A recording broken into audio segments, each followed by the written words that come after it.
Hello mga Mars! Welcome back to my channel, Karin's Group Station here. Sa MediaCon ng fruitcake na kasali nga dito si Rhea Ataide, tinanong siya dito na kung handa na ba daw siya na magkaroon ng pamangkin kina Arjo Ataide and Maine Mendoza. Ang sabi ni Rhea ay hindi po, ako po, kung ano po ang gusto nila, go lang. Not for me to dictate or to demand or to meddle in the affairs that I shouldn't even be talking about.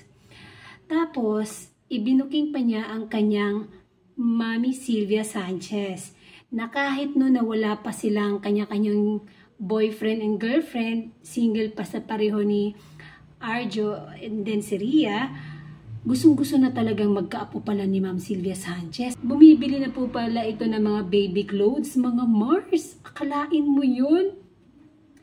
Pero ngayon nga ay mas lalong masaya ang family ni Maine Mendoza dahil nanganak na po ang kapatid niya na si Nicolene Diane Mendoza. Ang cute ng baby.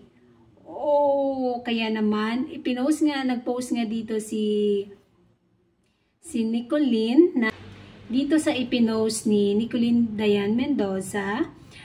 One day ago, nag-comment dito si Arjo Ataide ng heart. Ay nako, I'm sure naiinggit din ito si Arjo Ataide dahil ang cute. Ang name ng anak ng kapatid ni Maine Mendoza ay si Baby Kali. Ang cute talaga. Ay.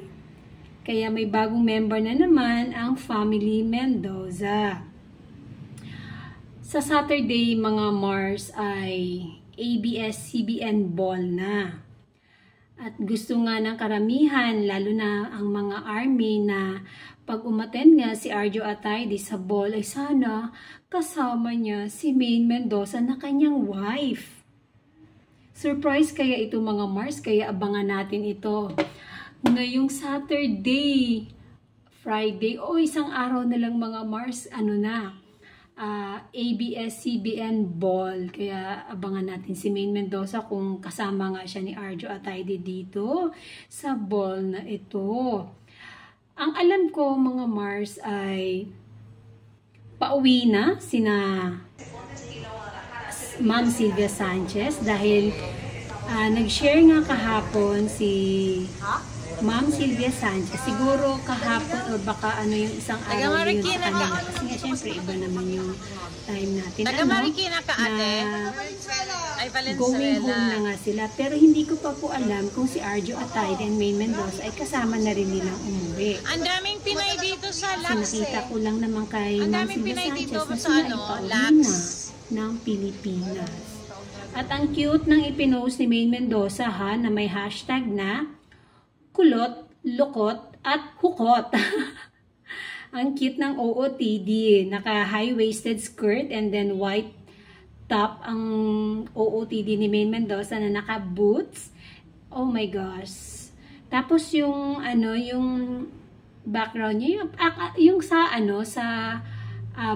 farmhouse, yung greenhouse, yung farmhouse. Ang cute Ang ganda talaga ng fashion scent.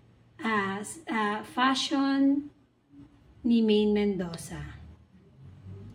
Ilagay ko na lang dito yung mga ibang photos na nakita ko online. Grabe ang pawis ko, I'm sorry.